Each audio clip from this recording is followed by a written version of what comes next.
नमस्कार दोस्तों, स्वागत है आप सभी का आपके अपने ऑनलाइन इंस्टीट्यूट अवगत पाठशाला पर। मेरे और अवगत पाठशाला की टीम की ओर से आप सभी को दीपावली की ढेर सारी शुभकामनाएं। तो चलिए शुरू करते हैं आज का सेशन। हम लोग दक्षिण भारत की नदियों के बारे में पढ़ रहे थे और उसी कड़ी में आज हम आगे पढ़ेंगे गोदावरी नदी के बारे में। चलिए तो देखते हैं गोदावरी नदी। ठीक है, गोदावरी नदी की लंबाई सबसे पहले हम देख लेते हैं। गोदावरी नदी की कुल लंबाई लगभग 1465 किलोमीटर है। कितना है? 1465 किलोमीटर। गोदावरी नदी की कुल लंबाई जो है आपकी 1465 किलोमीटर है। अब देखते हैं हम लोग गोदावरी नदी का प्रवाह कौन कौन से राज्य में है, या गोदावरी नदी कौन कौन से राज्य में प्रवाहित होती है। तो आपकी जो गोदावरी नदी है वो आपका महाराष्ट्र, कहाँ? महाराष्ट्र राज्य में, और महाराष्ट्र के अलावा आपका है तेलंगाना में। कहाँ पर है?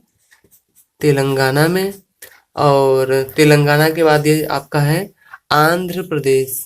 कहाँ पर है? आंध्र प्रदेश। तो आप देख सकते हैं कि गोदावरी नदी का विस्तार जो है, इनका विस्तार आपने देख लिया।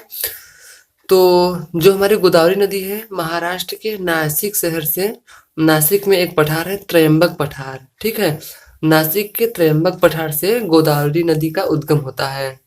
तो चलिए इसको हम अब डिटेल से देखते हैं, इसकी कुछ सहायक नदियों के बारे में, और इसका पूरा विस्तार देख लेते हैं हम लोग। त्रयंबक पठार से यह हमारी जो है कि गोदावरी नदी निकलती है, और जैसे ये थोड़ा सा आगे बढ़ती हैं तो ये इसकी एक सहायक नदी जो है इसमें आकर के मिल जाती है। ठीक है, जैसे ही आपकी गोदावरी नदी थोड़ा सा आगे बहती है, दाहिने से इसकी एक सहायक नदी जिसका नाम है मूला। कौन सी नदी? मूला। मूला इसकी एक दाहिने से सहायक नदी है, इसमें आकर के मिल जाती है। और मूला से आगे जब ये नदी बहती है उसके थोड़ा सा ही आगे इसमें प्रवरा नदी आकर के मिल जाती है। कौन सी नदी? प्रवरा नदी। ये आपकी रही प्रवरा नदी, जो कि गोदावरी की बाएं तट से सहायक नदी है। तो आगे बढ़ते हैं हम लोग। ये नदी जो है आपकी गोदावरी नदी आगे बढ़ती है, और जैसे ही आगे बढ़ती जाती है तो इसकी बाएं ओर से एक और नदी आकर इसमें मिल जाती है। ठीक है, बाएं सिरे से इसकी एक और सहायक नदी आकर इसमें मिलती है। इस नदी का नाम है पेन गंगा। क्या है? इस नदी का नाम है आपका पेन गंगा, जो आपकी गोदावरी की बाएं तट से सहायक नदी है। और इस पेन गंगा की कुछ सहायक नदियां हैं जो इसमें आकर के मिलती है। पेन गंगा की सहायक नदियां हैं, एक तो है आपकी वर्धा नदी। कौन सी नदी है? वर्धा, जो गुजरात से होकर के आती है। और एक इसमें एक सहायक नदी और आकर इसमें मिलती है जो है आपकी वेन गंगा। कौन सी है? वेन गंगा। और एक सहायक नदी इसकी है, इसमें आकर मिलती है आपकी प्राणहिता नदी। कौन सी नदी? प्राणहिता नदी। तो आपने देखा कि वर्धा नदी, वेनगंगा और प्राणहिता, ये तीनों की तीनों नदियां जो है पेन गंगा की सहायक नदियां हैं। और पेन गंगा जो है आपकी गोदावरी की सहायक नदी है। किसकी सहायक नदी है? तो गोदावरी की सहायक नदी है। ठीक है, ये महाराष्ट्र होते हुए जैसे ये तेलंगाना में जाती है आपकी गोदावरी नदी।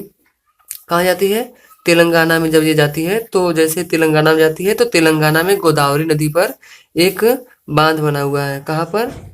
तेलंगाना में। हम तेलंगाना में देखते हैं कि इस नदी पर एक बांध बना हुआ है। ठीक है, उस बांध के बारे में हम जानेंगे कौन सा बांध है तेलंगाना में। और उस बांध का नाम है हुसैन सागर। क्या नाम है? हुसैन सागर। हुसैन सागर, या इसको हम लोग निजाम सागर के नाम से भी जानते हैं। किस नाम से? निजाम सागर। ठीक है, ये आपका बांध है हुसैन सागर बांध या निजाम सागर बांध, जो कि तेलंगाना में बनाया गया है, आपका गोदावरी नदी पर स्थित है। और जैसे तेलंगाना से आगे बढ़ती है, ये आपका तेलंगाना से आगे बढ़ करके आंध्र प्रदेश राज्य में प्रवेश करती है। तो आंध्र प्रदेश में इसकी एक सहायक नदी है आकर मिल जाती है। ठीक है, जो कि दंडकारण्य पठार से निकलती है। कहाँ से निकलती है? आपके दंडकारण्य पठार से। लिख देते हैं हम आपको, दंडकारण्य पठार। हमने आपको जब पठार पढ़ाया था तो हमने आपको बताया था दंडकारण्य पठार। दंडकारण्य पठार से कौन सी नदी निकलती है? तो दंडकारण्य पठार से जो नदी निकलती है उस नदी का नाम है इंद्रावती नदी। कौन सी नदी? तो इंद्रावती नदी। ये इंद्रावती नदी है जो कि दंडकारण्य पठार से निकलती है और आंध्र प्रदेश में आकर के इससे मिल जाती है। कहाँ पर? आंध्र प्रदेश में आकर के गोदावरी नदी से मिल जाती है और ये अपना पानी आगे जाकर के एक सागर में गिरा देती है। बताइए उस सागर का नाम क्या है, या उस जहां पर ये अपना पानी गिरा देती है उसका क्या नाम है? तो बंगाल की खाड़ी। क्या है? बंगाल की खाड़ी। ठीक है, हमने आपको बताया था कि दक्षिण भारत की लगभग सारी नदियां बंगाल की खाड़ी में, लगभग सारी नदियां बंगाल की खाड़ी में अपना जल गिराती हैं। इसके बारे में आप परिचित होंगे, हमने आपको बताया था। ये क्या है? ये बंगाल की खाड़ी में जितनी भी नदियां हैं, सारी की सारी नदियां डेल्टा बनाती हैं। ठीक है, डेल्टा का निर्माण करती हैं। तो ये रहा हमारा गोदावरी नदी के बारे में। हमने जाना कि गोदावरी नदी कौन कौन से राज्य से होकर प्रवाहित करती है। तो हमने देखा महाराष्ट्र, तेलंगाना और आंध्र प्रदेश, और इसकी कुल लंबाई जो हमने देखा 1465 किलोमीटर के क्षेत्र में ये प्रवाहित होती हैं। आइए गोदावरी नदी से जुड़े कुछ तथ्यों के बारे में भी हम जानने का प्रयास करते हैं। गोदावरी नदी कौन सी नदी हम लोग पढ़ रहे हैं? तो गोदावरी नदी के बारे में हम लोग पढ़ रहे हैं। ये जो आपकी है गोदावरी नदी दक्षिण भारत की, कहाँ की? दक्षिण भारत की। चूंकि यह दक्षिण भारत में स्थित है तो दक्षिण भारत की, या दक्षिण भारत को हम लोग प्रायद्वीपीय भारत भी बोलते हैं। क्या बोलते हैं हम लोग? प्रायद्वीपीय भारत। प्रायद्वीपीय भारत। गोदावरी नदी दक्षिण भारत या प्रायद्वीपीय भारत की सबसे लंबी नदी है। कैसी नदी है? दक्षिण भारत की या प्रायद्वीपीय भारत की सबसे लंबी नदी है। क्या है? सबसे लंबी नदी है। ठीक है, यह दक्षिण भारत की या प्रायद्वीपीय भारत की सबसे लंबी नदी है और इसे हम लोग बूढ़ी गंगा के नाम से जानते हैं। किस नाम से जानते हैं? बूढ़ी गंगा।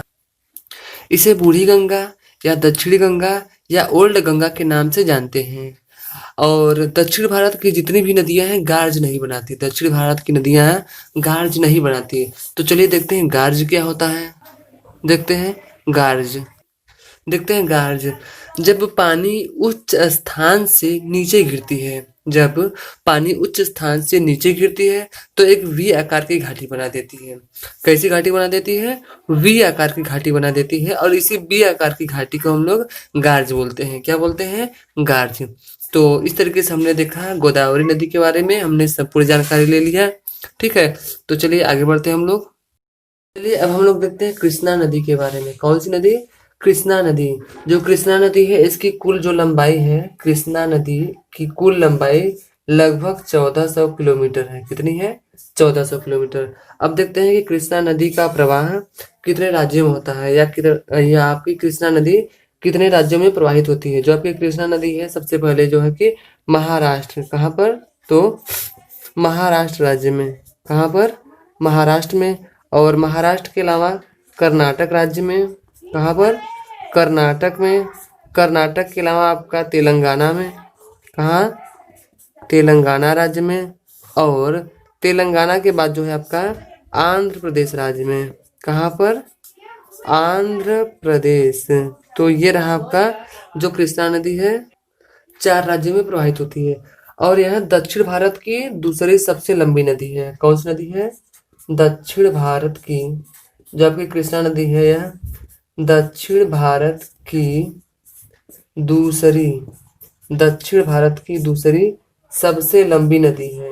कैसी नदी है? तो दक्षिण भारत की दूसरी सबसे लंबी नदी है। तो पहली कौन सी है? पहली हमने अभी भी पढ़ा है कि दक्षिण भारत की सबसे लंबी नदी जो है आपकी गोदावरी, और दक्षिण भारत की दूसरी सबसे लंबी नदी कौन सी है? तो आपकी है आपकी कृष्णा नदी। और भारत की पूछे कि भारत की सबसे लंबी नदी कौन सी है, तो हमने सबसे पहले पढ़ लिया था गंगा नदी।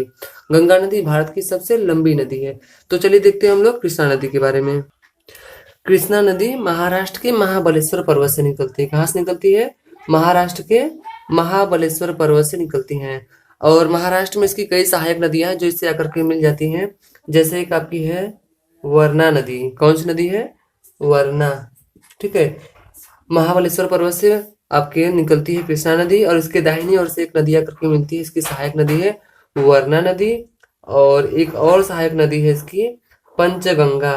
कौन सी है? पंचगंगा नदी। ये रही आपकी पंचगंगा नदी। और इसकी कुछ और महत्वपूर्ण सहायक नदियां हैं, उसको भी हम देख लेते हैं। एक है आपका दूध गंगा नदी। कौन सी? दूध गंगा। ये रही आपकी पंचगंगा, दूध गंगा। और एक और नदी है इसमें, घाट प्रभा नदी। कौन सी नदी? घाट प्रभा। ये रही आपकी घाट प्रभा नदी, जो कि महाराष्ट्र में ही आपके कृष्णा नदी से आकर के मिलती हैं। और इसकी दाहिने साइड, दाहिने दिशा से कुछ नदियां आकर के मिलती हैं महाराष्ट्र में ही।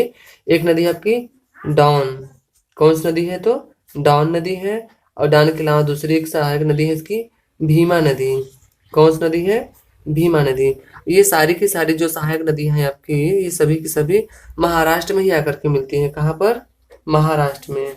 ये सभी नदियां उसकी महाराष्ट्र में आकर के मिलती हैं। ठीक है, ये सारी जो सहायक नदियां आप देख रहे हैं, जो हमने अभी लिखा है, ये सभी की सभी सहायक नदियां कृष्णा की सहायक नदी है और महाराष्ट्र में आकर के इससे मिलती हैं। ये कृष्णा नदी महाराष्ट्र से प्रवाहित होते हुए आगे बढ़ती है। ठीक है, आगे बढ़ती है तो इसकी कुछ सहायक नदियां हैं। दाहिने से एक सहायक नदी है, बहुत ही इंपॉर्टेंट सहायक नदी है, जो कि आपकी है तुंगभद्रा नदी। कौन सी नदी? तो आपकी रही तुंगभद्रा। ये रही आपकी तुंगभद्रा नदी। कौन सी नदी? तुंगभद्रा नदी, जो कि दाहिनी ओर से आकर के कृष्णा नदी में मिल जाती है। और जो तुंगभद्रा नदी है, कृष्णा की सबसे सहायक लंबी नदी है। ठीक है, कृष्णा की यह नदी जो है, कृष्णा की सबसे लंबी, कृष्णा की सबसे लंबी सहायक नदी है यह। अगर आपसे पूछा जाए कृष्णा की सबसे लंबी सहायक नदी कौन सी है, तो आपका आंसर होगा तुंगभद्रा नदी। ठीक है, तो तुंगभद्रा नदी कृष्णा की सबसे लंबी सहायक नदी है, इसमें आकर के मिल जाती है। और हैदराबाद में एक नदी इसमें आकर के मिल जाती है। ठीक है, हैदराबाद में एक नदी आकर, हैदराबाद से होते हुए, ठीक है, एक नदी आपकी मूसी नदी। कौन सी नदी? मूसी नदी। और जो मूसी नदी है, ठीक है, इसी नदी के किनारे हैदराबाद शहर स्थित है। कौन सा शहर? हैदराबाद शहर जो है मूसी नदी के किनारे है। ये जो आपकी मूसी नदी है, आपके तेलंगाना और आंध्र प्रदेश के बॉर्डर पर है। कहाँ है? तेलंगाना और आंध्र प्रदेश। या फिर हम कह सकते हैं कि दोनों राज्यों में प्रवाहित होती है, तेलंगाना और आंध्र प्रदेश राज्य में होकर बहती है। और इस मूसी नदी के किनारे जो है आपका हैदराबाद शहर स्थित है। चलिए तो आगे देखते हैं हम लोग। ये आगे जैसे बढ़ती है तेलंगाना में, ठीक है, तेलंगाना में ही कृष्णा नदी पर एक बांध बनाया गया है, जो कि बहुत ही महत्वपूर्ण बांध है। और उस बांध का नाम है नागार्जुन सागर बांध। कौन सा?